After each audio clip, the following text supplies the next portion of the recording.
ECS Tuning, and I've got some great news for you today. We're giving away another car. This time it's an Audi, a B8 Audi S4, and it can be yours for only 25 bucks.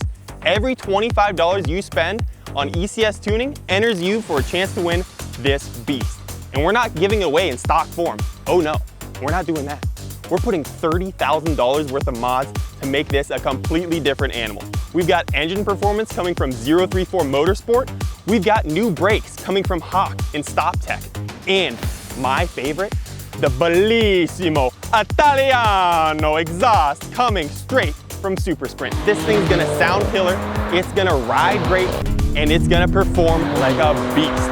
I'm gonna hop in it right now, see how it is in stock form, give you guys some of my impressions, and then we're gonna start throwing mods on this thing. You need a ride? So this is Kevin. He's our R&D for Audi.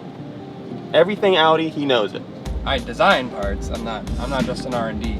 So I design and develop. Design and develop. Everything Audi for ECS tuning for a while Kind of like now. D&D, design and develop. Sure. What do you think of the power? It's pretty good.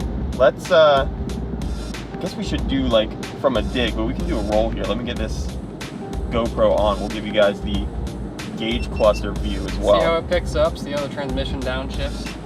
So let's do Highway. one in drive. Let's see how it does. So we'll do like 35. Probably piss some people off. I'm just gonna mat it. We're in 7th, so let's see, or 5th now. Let's just see how it does. Instant there. Oh, so smooth. Speed limit exceeded. Oh, you better stop there. This is super smooth, which a lot of people like that feeling of the manual, but I think that this is awesome, and we're gonna put it in paddle shift mode here, and we'll see how it feels. So let's go to dynamic. So there we have that, and you actually get a little blip up in the RPM there. I think it shifts down because it puts it into sport. RPM. And then we'll put it into manual mode here. Let's just go down. So we'll do the same sort of 35 mile an hour, definitely not scientific at all test, and see how it is. Kind of doing a roll here in the DSG car. So we'll do second gear. There you get a little bit more dirt. There it is. Okay. Yeah, that's definitely more fun. Yeah, the shift speed. We both like went back as soon as I laid down the throttle. Like you get thrown back. So you can definitely have both ways. You can have it be a smooth cruiser, take grandma out for a ride, but then you can also have it in manual mode and get terrible gas mileage the whole time. The shifts felt significantly more crisp and quicker. Yeah, so I can only imagine how much better the TCU software is going to do with that. That's true. It's already very fast. I think the B8 is probably one of the best platforms Audi has come out with in a long time. I agree. Before that, I was a big B5 guy, and that, 2.7 twin turbo, V6, all-wheel drive, had pretty good like modern luxury for its age. B8 engines are reliable. It makes really good power with just some basic modifications to the supercharger pulleys and stuff, and comfortable car, good looking car, no complaints. We got a whole ton of mods. Kev has the list there. It's in I think they use 2-point font on that. So yeah, read it up. We'll pause and read for yourself. We have pretty much a little selection of everything, just from maintenance stuff to start off with, like oil changes, diff fluids, ignition service, things like that, all the way down from, suspension, brakes, engine, exhaust, drivetrain, cooling systems, exterior mods. So we're putting the whole line of pretty much everything between 034, ECS parts, Supersprint exhaust. Lowering it to KW, right? KW coilovers. Explain to, I guess, me and everybody watching how the throttle body is that extra kick up, because a lot of people do the dual pulley, but I know, at least I'm more familiar with the APR, and 034 is now coming out with this new throttle body. So it's kind of like the next big step for this platform, the 30T, is you max out your supercharger pretty much with the pulleys, and at a certain point it just can't pull in any more air, so it needs a bigger throttle body to just basically to be able to suck in more air. And then what intakes are we doing on this? So we're also getting a 034 intake and heat exchanger for the supercharger. Okay. So the supercharger is liquid cooled. It has intercoolers inside of the intake manifold, basically. Okay. And it uses liquid cooling route to run coolant through those heat exchangers. So with the bigger throttle body, you need an intake that's going to fit that larger diameter and that custom plenum on there. And then you also need to keep your temperatures down, because once you start really pushing this stock supercharger, IATs go way up. Yeah. So what people go after is the heat exchanger. So the cooler you can get the liquid outside of the supercharger, the better off you're going to be for the air temperature coming in when it passes through that heat exchanger. Okay, so it's not, is it increasing the volume at all, or is it just making it cooler outside, but not actually increasing the volume of that actual intercooler on the supercharger the itself? intercooler itself stays the same, but the fluid that's flowing through it, by increasing your volume there, you're giving it more thermal capacity. So you can Gotcha. have more temperature go into it and have it not affect the temperature of the fluid going into the supercharger as much. All right, Big Kev in the driver's seat, baby. My turn.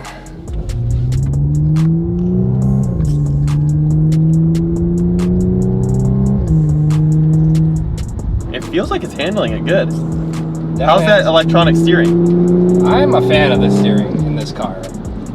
So I own a newer BMW, and like 2008. Well, I guess that's actually older than this, but still, BMW is pretty well known for having like heavier steering. A lot of Is it hydraulic in yours? Yeah, a lot of people praise the fact that it's heavier and more of like a motorsport feel, but I think this is a happy medium between like no feel at all, super comfortable, and like race car. Yeah. And I guess with the electric aspect, you pretty much can tune it anywhere in between you want. This is pretty easy to get in this car and just like hop right in and feel comfortable. Are we doing like, I know we're doing suspension-wise, we're doing the KW coilovers. Are we doing anything else to tighten it up? Yep, we're doing a bunch of sway bars, we're doing strut braces, we're doing rear subframe reinforcements, diff inserts, everything you need to crisp up the driveline. And I think you're doing like engine mounts and stuff too, right?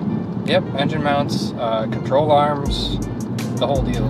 All right, guys, me and Kev are back here at the shop. We just had a great drive in the B8S4 in its stock form, but now we've got to get to the nitty gritty. What's the first thing you do when you get a pre-owned car? Burnouts? No, not burnouts. Don't listen to Kevin. It's not burnouts. It's maintenance. So we've got a ton of parts here today, and we're going to be doing maintenance on the B8S4 to make sure it's in top-notch condition for when one of you guys win it. Right, so first off, we're going to start with an engine oil flush. It's going to get rid of some of those deposits in there that have been building up and a little bit of the slush and stuff that you don't want in there anymore. So we're going to run that before doing the oil change, let the car idle for 10 minutes, and then we're ready for an oil change. Once we get to that point, we're going to throw in Liqui-Moly Molygen 5W40 fully synthetic. Best oil you're going to get for friction reduction and long life. So we're going to get everything nice and lubed up for the dyno, make sure everything's fresh, ready to go.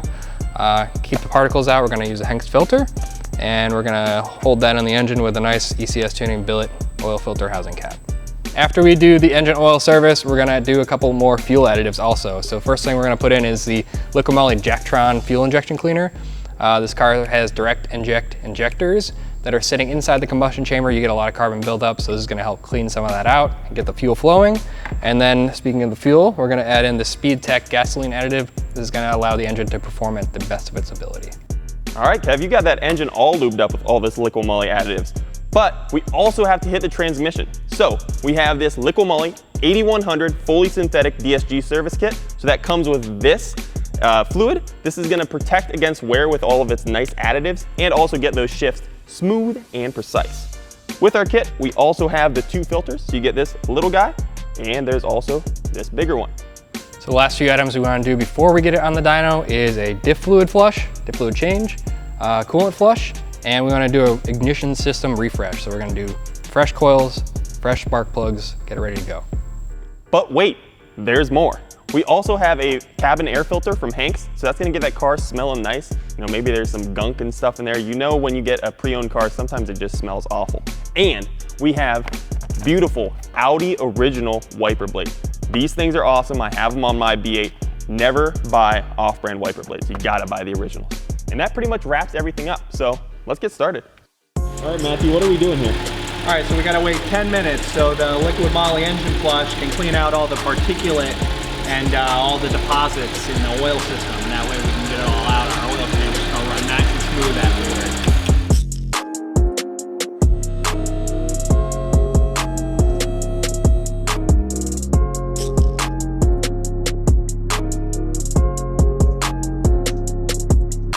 I just swapped over the internal cage from the OE filter housing to the ECS filter housing. It's something you have to remember to do, or it's not going to align the filter correctly inside the oil filter housing.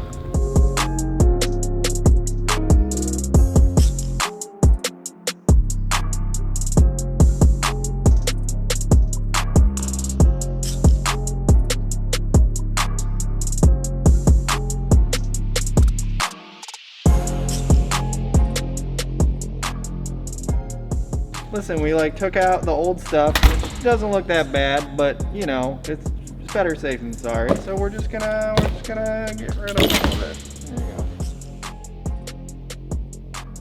go. Oh yeah, baby.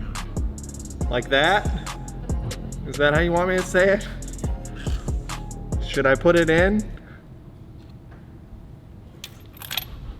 Okay.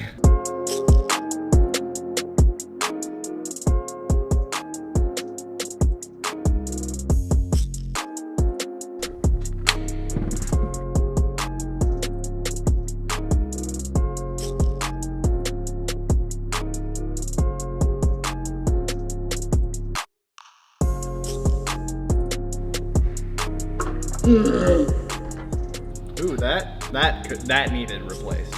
The filter element being curled up at the bottom just means that it was starting to cause a little bit of a restriction. This outer layer was starting to let go of it. You can see how it folds when I move it. This one doesn't. So that needed change. The fluid looked pretty good, but this particular filter needed change for sure. So what some newbies probably don't know is that typically in a transmission drain pan, they put these little magnets in there just to catch particulate, and they do build up some shit on there. So they're just magnets, they're not actually part of the pan, so you can just take them out, and I'm gonna take them over to the part washer and just get this off. It's not gonna hurt anything just because it's not gonna leave the magnet, but it's good to clean it, so that's what we're gonna do. Here they are. Clean as a whistle. Get your plastic dowels lined up so it stays nice and in place when you go to install it. Boom, perfect.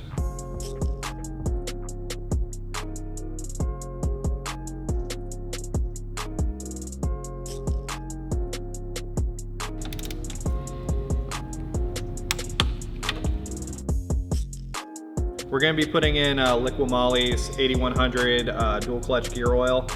It has additives to protect against wear inside the transmission. It's going to make it shift nice and smooth, and should help the transmission not explode when we put the dual pulley system on it. So let's do it.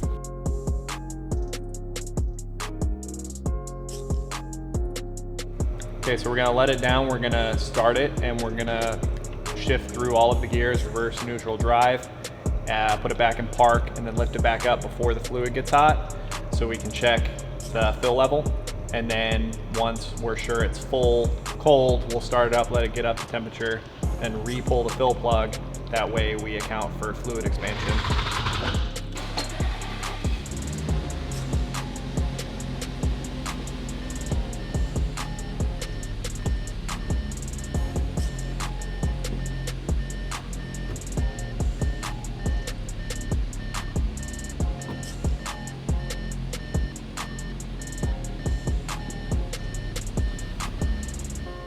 So when I just pulled the fill plug back out after running it through the gears, no fluid came out because we've now circulated fluid through the filters we changed.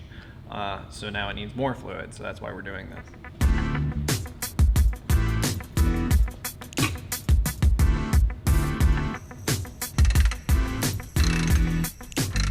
All right, so we moved to the back to do differential fluid change. Really nothing special about this. We just pull the drain plug and then fill it through the fill hole. We're gonna be putting some Redline full synthetic fluid in it. So let's get started.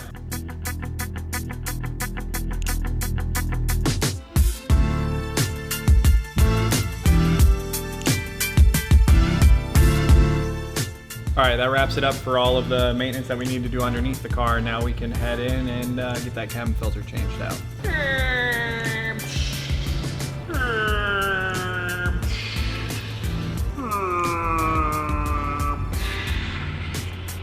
We're gonna install the HENGST cabin air filter into this thing because we don't know if this has ever been done. And honestly, I've pulled cabin air filters out of cars with like 20,000 miles and they're gross. They collect so much stuff. So we're gonna go ahead and put a HENGST cabin filter in here in it. It's charcoal. So the nice thing about that is it'll eliminate odors and it'll smell real nice and fresh in here while we're doing our dyno runs. So this is kind of what you're breathing in all the time. That's what I'm saying. I mean, these things get really gnarly. So this is the new filter and we're gonna get it installed right now. Not that, that's part of the car. All right, let's put her in.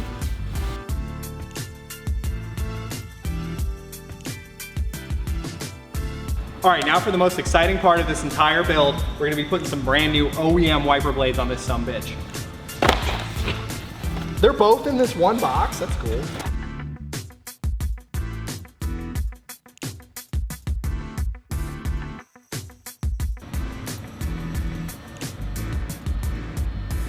Yeah, baby, yes! Okay, now that we're done with all of the recommended maintenance that we think we should do with a used car, we're gonna go put this bad boy on a dyno and see how much power she makes stock.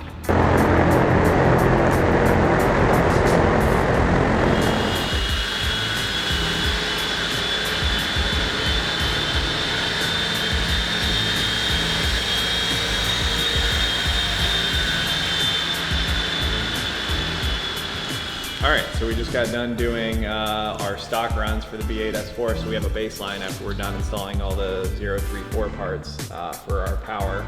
And it looks like we made 305 torque and 313 horsepower to the wheels, so that's pretty good for stock numbers. We'll see what it makes when all the parts are installed.